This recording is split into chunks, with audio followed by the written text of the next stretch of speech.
요엘서 1장 13절에서부터 20절까지입니다. 구원과 심판의 하나님 앞에서. 요엘서의 주된 내용은 여호와의 날, 즉 심판의 날이 다가왔으니 어서 빨리 회개하라는 것입니다. 당시 이스라엘 백성들은 우상 숭배를 비롯해 도덕적, 윤리적, 성적으로 타락해 있었습니다. 요엘 선지자의 이 메시지는 하나님을 믿지 않는 이방 민족을 향한 메시지가 아니었습니다. 하나님의 백성이라고 불리움 받는 민족, 하나님의 택함을 받았다고 자부하며 스스로 선민이라고 불렀던 이스라엘 백성들을 향한 경고의 메시지였다는 사실을 우리는 주목해서 봐야 합니다. 남유다 왕국의 수도 예루살렘 안에는 하나님의 성전이 세워져 있었고 백성들도 수시로 성전에 나가서 하나님 앞에 제사를 지내고 있었습니다. 이렇게 겉으로는 하나님을 섬기는 민족처럼 보였지만 그 속을 들여다보면 하나님의 백성으로서는 해서는 안 되는 더럽고 추한 죄악들을 서슴없이 행하고 있던 것이 현실이었습니다. 그래서 하나님은 요엘 선지자를 보내어 지금 경험하고 있는 메뚜기 떼의 재난과 가뭄과 기근으로 인해 고통당하는 일들이 결국 그들이 하나님 앞에 범죄이기 때문에 당하는 고통이고 죄를 뉘우치고 회개하라는 하나님의 경고라는 사실을 알려주십니다. 하나님이 경고하셨다는 것은 두 가지 의미가 있습니다. 하나는 경고의 메시지를 듣고 회개하면 용서해 주신다는 것이고, 또 하나는 회개를 거절하면 그에 합당한 징계와 심판을 내리신다는 것입니다. 요엘서 전체적인 내용이 바로 이것입니다. 경고의 말씀을 들음으로 하나님의 엄중한 심판을 면할 것인가, 아니면 거절하여 결국에는 더 큰 형벌을 받을 것인가. 하나님께서는 이스라엘 백성들을 향해 선택의 기회를 주십니다. 결국 하나님 앞에 복종하는 삶을 살 것인가, 그렇지 않고 자기들 마음대로 살 것인가를 선택하라는 것입니다. 하나님은 앞뒤 안 가리고 무조건 회개하라, 아무 말 하지 말고 그냥 나에게 돌아오라, 이렇게 막무가내로 말씀하지 않으셨습니다. 하나님은 이스라엘 백성들을 향하여 충분히 왜 하나님의 말씀을 들어야 하는지, 왜 죄를 뉘우치고 돌아와야 하는지, 왜 하나님 앞에 복종하는 삶, 순종하는 삶을 살아야 하는지 하나하나 상세히 알려주신 다음 그들에게 선택하라고 기회를 주신 것입니다. 우리는 오늘 말씀을 통해서 이스라엘 백성들이 왜 하나님의 말씀을 들어야 하는지, 또한 저와 여러분이 왜 하나님 앞에 복종과 순종의 삶을 살아야 하는지에 대하여 알아보도록 하겠습니다. 이스라엘 백성들이 하나님 말씀을 들어야 하는 첫 번째 이유는 지금의 징계가 하나님께로부터 온 징계이기 때문입니다. 요엘서를 공부하면서 지속적으로 명심해야 할 것은 지금 이스라엘 백성들이 당하는 고난은 하나님께로부터 온 징계라는 것입니다. 지금 이스라엘 백성들은 메뚜기 떼로 인하여 농사를 크게 망치고 말았습니다. 엎친 데 덮친 격으로 가뭄과 기근이 와서 얼마 남지 않은 곡식들이 모두 메말라 가고 있었습니다. 본문 16절을 보시기 바랍니다. 먹을 것이 우리 눈앞에 끊어지지 아니하였느냐, 기쁨과 즐거움이 우리 하나님의 성전에서 끊어지지 아니하였느냐.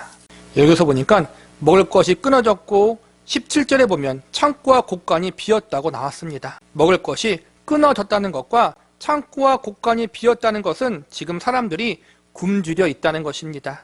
메뚜기 떼가 나타나서 밭에서 자라는 곡식을 먹었기 때문에 한 해 농사를 망쳤을 것입니다. 한 해 농사가 실패했으니 한 해 동안 거둘 수 있는 양식이 부족하게 될 것입니다. 그래도 작년에 거두어 놓은 곡식이 창고에 남아있다면 다시 새롭게 씨를 뿌려 농사를 지을 수 있습니다. 곡간에 저장해 놓은 양식을 먹으며 새롭게 파종한 곡식이 자라나기를 기다리면 되는 것입니다. 그런데 새롭게 씨를 뿌리고 파종한 다음 어떠한 일이 벌어집니까? 이어지는 17절을 보시기 바랍니다.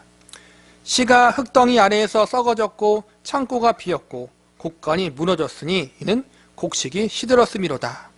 겨우 곡간에 저장해 놓은 곡식으로 힘들게 버티면서 새롭게 농사를 시작했는데 가뭄이 왔습니다.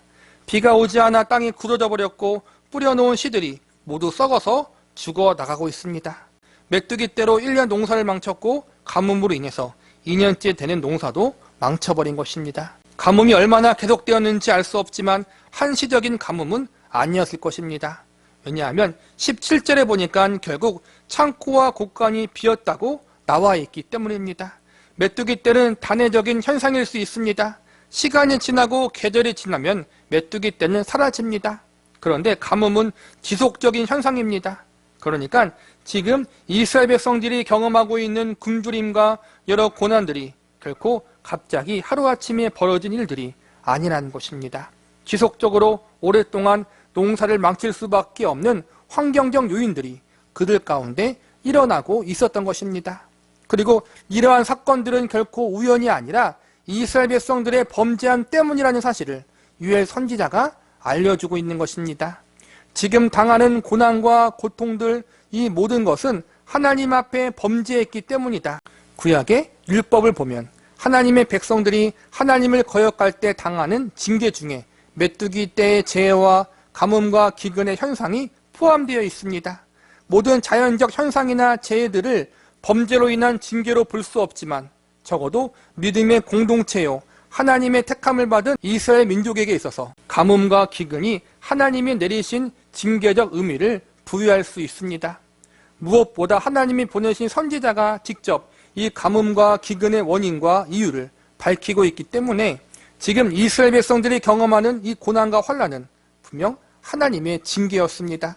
징계를 내리신다는 것은 단순히 잘못했으니 그에 상응하는 벌을 주는 차원이 아닙니다. 징계를 내리신다는 것은 어서 빨리 잘못을 깨닫고 뉘우치게 하려는 목적이 있습니다. 더 크게 혼나기 전에, 더 세게 맞기 전에 어서 빨리 돌이키라는 것입니다. 그래서 하나님의 징계는 언제나 단계가 있습니다. 낮은 강도의 징계에서부터 시작해서 깨닫지 못하고 회개하지 않으면 조금 더 높은 강도의 징계를 내리십니다. 오늘 본문에 나오는 이스라엘 백성들도 마찬가지입니다. 처음 하나님은 메뚜기의 징계를 내리십니다. 메뚜기의 징계는 한시적입니다. 길어봤자 수개월입니다. 이스라엘 백성들은 보리와 밀을 주식으로 먹었습니다. 보리와 밀은 서로 파종하고 수확하는 시기가 다릅니다. 메뚜기 떼의 피해를 보는 것은 보리나 밀 중 하나입니다. 하나님께서 이스라엘 백성들에게 징계를 내리실 때 처음에는 이처럼 약한 강도로 내리셨습니다. 비록 메뚜기 떼의 피해를 보았지만 그래도 아직까지 먹고 살아갈 수 있는 길은 열어놓으신 것입니다. 그런데 이 메뚜기 떼의 징계를 받고도 깨닫지 못하고 회개하지 않자 하나님은 이보다 더 강도가 강한 징계를 내리십니다. 그것이 바로 가뭄과 기근입니다. 가뭄과 기근은 계절이나 시기를 가리지 않고 아주 오랫동안 지속될 수 있는 재해입니다. 비가 오지 않으니 씨를 뿌릴 수도 없고 열매를 거둘 수도 없습니다. 곡식을 파종하거나 수확할 수도 없는 날이 오래 지속되다 보니 창고에 모아두었던 곡식들도 곳간에 저장해 놓았던 양식들이 모두 바닥나고 맙니다. 본문 18절을 보시기 바랍니다. 가축이 울부짖고 소떼가 설어나니 이는 꼴이 없음이라 양떼도 피곤하도다. 가뭄이 지속되다 보니 이제 가축들도 소떼와 양떼도 모두 죽어나가게 된다고 경고하고 있습니다. 20절에 보니까 들짐승도 힘들어한다고 나와 있습니다. 이스라엘 지방의 가축들은 가뭄도 잘 견뎌냅니다. 들짐승들은 더더욱 가뭄을 잘 이겨낼 수 있습니다. 워낙 이스라엘 땅이 건조하기 때문에 강수량도 부족하여 메마른 가시덤불이나 굳어있는 땅바닥에서 풀뿌리라도 있으면 생명을 유지해 나갈 수 있습니다. 그런데 그렇게 생명력이 강한 들짐승조차도 심한 가뭄에 죽어나가고 있습니다. 그만큼 가뭄이 심했고 오랫동안 지속되었다는 것입니다. 하나님은 언제나 죄인들에게 기회를 주십니다. 회개할 기회, 죄를 뉘우칠 기회, 하나님께 돌아올 수 있는 기회를 허락하여 주십니다. 한두 번 주시고 끝나는 것이 아니라 아주 많이 기회를 주십니다. 문제는 그렇게 하나님이 많은 기회를 주셔도 죄인들이 깨닫지 못하고 마음을 완악하게 한다는 것입니다. 들짐승조차도 죽어나가는 심한 가뭄과 기근 때문에 고통당하는 이스라엘 백성들, 그러나 그럼에도 불구하고 회개하지 않은 완악한 백성들, 이들의 강박함이 우리의 강박함이 되지 않기를 기도합니다. 이스라엘 백성들이 하나님의 말씀을 들어야 하는 두 번째 이유는 앞으로 오는 심판도 하나님께로부터 오는 심판이기 때문입니다. 하나님은 유엘 선지자를 비롯해 여러 하나님의 사람들을 보내어 지금 그들이 겪고 있는 이 고난과 고통이 하나님을 떠난 죄악 때문이라는 사실을 알려주었습니다. 지금 그들이 당하는 고통이 자신들의 죄악 때문이라는 사실을 알았으면 하루라도 빨리 하나님 앞에 돌아와 회개해야 합니다. 그것이 살 길입니다. 본문 13절과 14절을 보시기 바랍니다. 제사장들아 너희는 굵은 배로 동이고 슬피 울지어다. 제단에 수종드는 자들아 너희는 울지어다. 내 하나님께 수종드는 자들아 너희는 와서 굵은 배의 옷을 입고 밤이 새도록 누울지어다. 이는 소제와 전제를 너희 하나님의 성전에 드리지 못함이로다. 너희는 금시기를 정하고 성회를 소집하여 장로들과 이 땅의 모든 주민들을 너희 하나님 여호와의 성전으로 모으고 여호와께 부르짖을지어다. 하나님은 유엘 선지자를 통해서 이스라엘 백성들이 어서 회개하기를 촉구하십니다.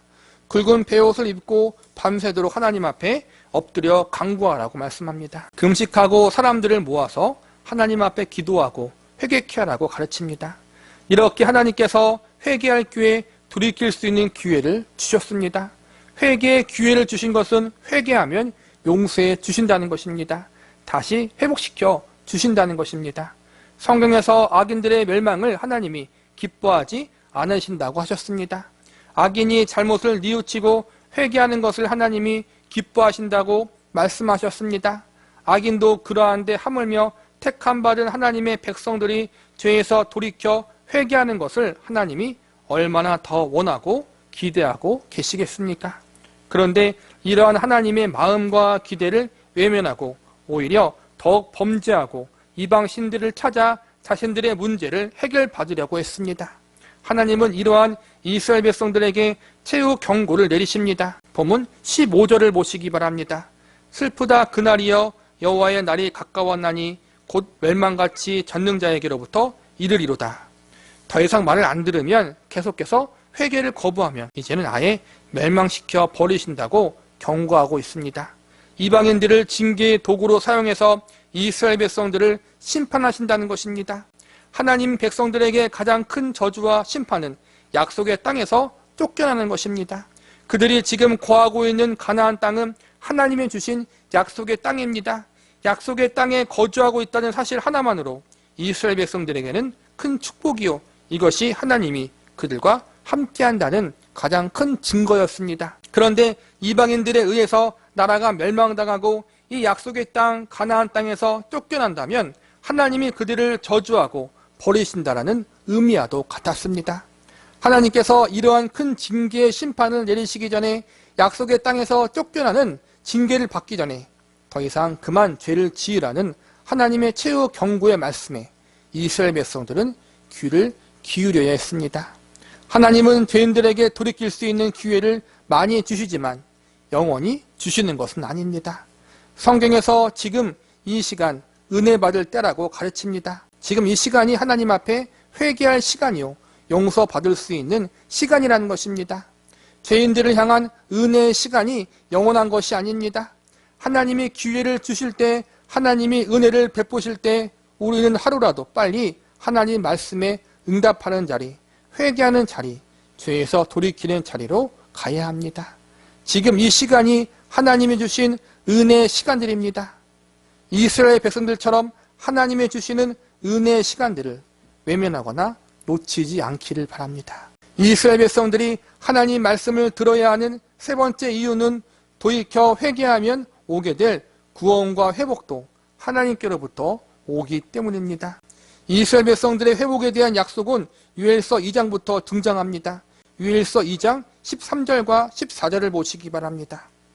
너희는 옷을 찢지 말고 마음을 찢고 너희 하나님 여호와께로 돌아올지어다. 그는 은혜로우시며 자비로우시며 노하기를 더디하시며 인애가 크시사 뜻을 돌이켜 재앙을 내리지 아니하시나니 주께서 혹시 마음과 뜻을 돌이키시고 그 뒤에 복을 내리사 너희 하나님 여호와께 소제와 전제를 드리게 하지 아니하실는지 누가 알겠느냐. 여기서 보니까 회개하면 하나님이 재앙을 거두어 가시고 마음과 뜻을 돌이킨다고 말씀하고 있습니다.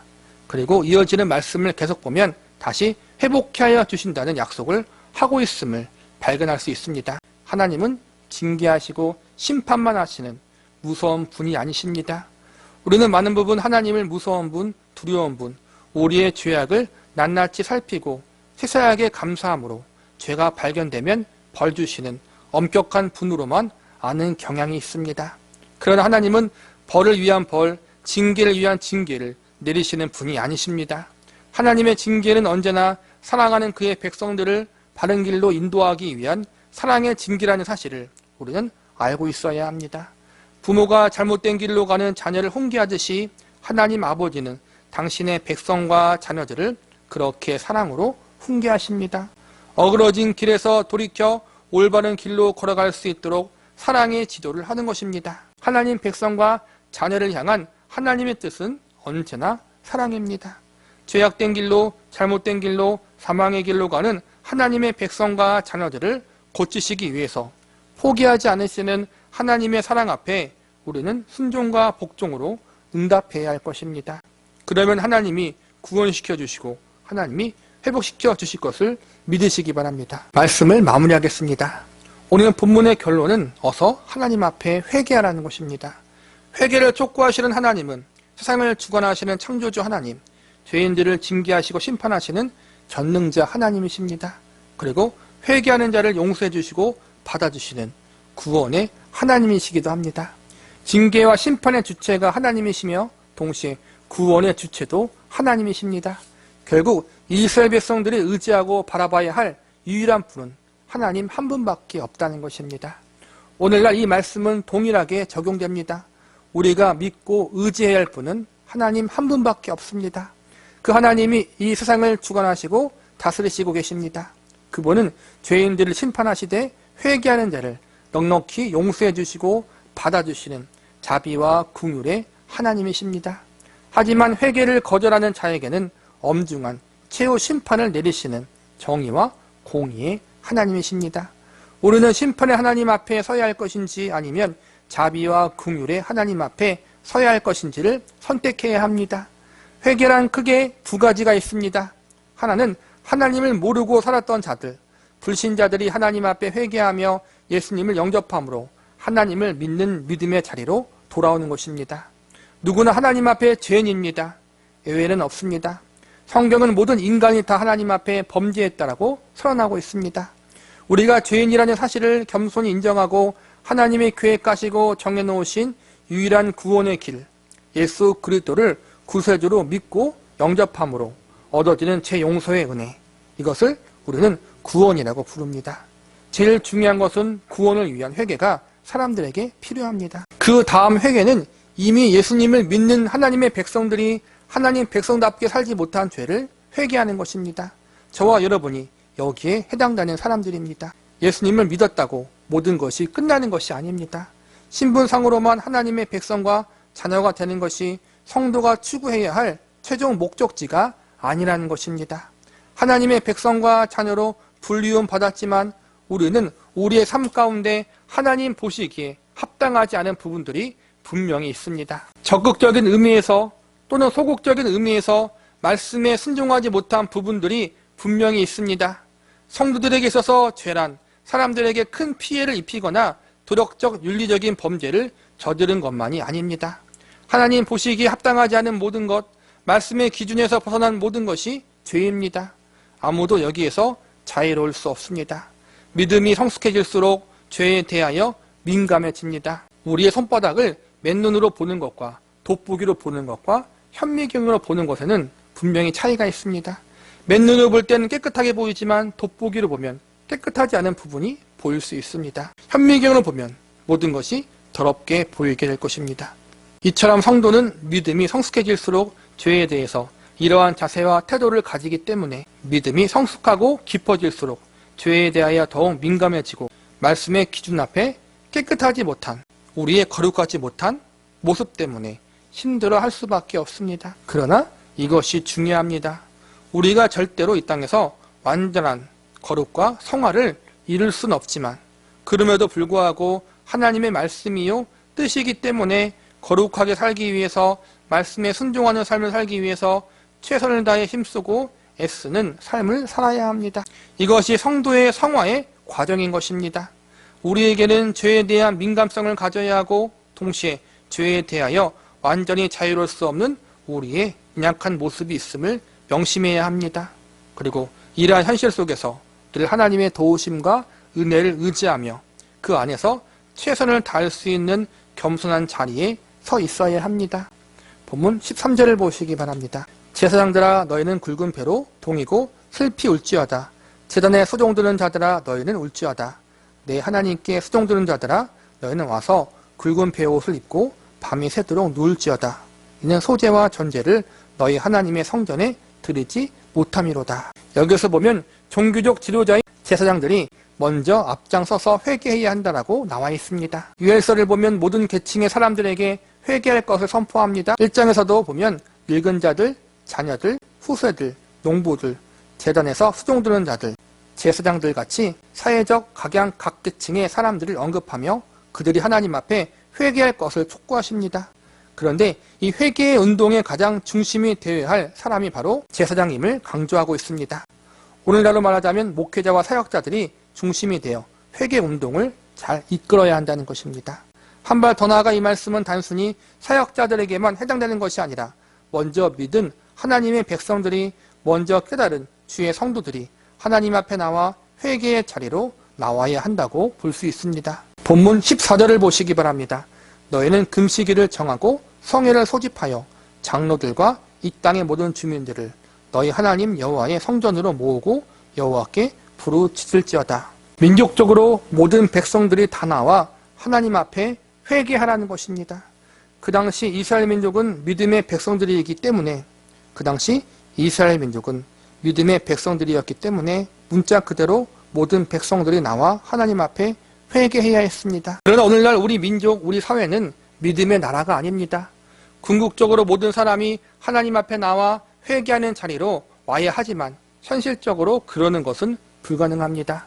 믿음의 백성이었던 이스라엘 백성들도 모두 온전히 회개하지 못했는데 오늘날 우리나라와 사회가 그렇게 되는 것은 사실상 불가능합니다. 그래서 이 말씀을 오늘날 우리에게 적용하기 위해서는 먼저 믿은 그리스도인들이 하나님 앞에 나아가야 한다는 말씀으로 받아들일 수 있습니다. 모든 사람들이 다 회개하면 좋겠지만 그것이 안 될 경우 먼저 믿은 성도들이 대표자가 되어 중재자가 되어 하나님 앞에 민족의 죄, 이 시대, 이 사회의 죄, 우리 공동체의 잘못을 짊어지고 나와서 회개할 수 있어야 합니다. 이것이 먼저 믿는 그리스도인들에게 주어진 책임입니다. 우리가 믿는 하나님, 우리가 섬기는 하나님이 우리뿐만 아니라 모든 인류와 역사를 주관하시는 분이십니다. 모든 인생들의 생사화복을 주관하시는 분이십니다. 그분이 만왕의 왕이요 주인이십니다. 그 하나님께서 징계와 심판을 내리시기도 하시고 용서와 구원과 회복을 베풀어 주시기도 합니다. 모든 것이 하나님의 손에 달려 있습니다. 우리는 이 사실을 알고 있고 믿는 사람들입니다. 그래서 이 사실을 믿는 우리들이 먼저 하나님 앞에 나아가야 합니다. 시편 86편 5절과 7절에 보면 이러한 말씀이 있습니다. 주는 선하사 사죄하기를 즐거워하시며 주께 부르짖는 자에게 인자하심이 후하심이니이다. 여호와여 나의 기도에 귀를 기울이시고 내가 간구하는 소리를 들으소서. 나의 환난 날에 내가 주께 부르짖으리니 주께서 내게 응답하시리이다. 여기서 보면 하나님은 선하시며 용서하기를 즐거워하시며 부르짖고 기도하는 자에게 응답하신다라고 나와 있습니다. 무엇보다 환난 날에 부르짖으면 응답하신다고 말씀하고 있습니다. 먼저 깨달은 사람이 회개하고 먼저 깨달은 사람이 순종해야 합니다.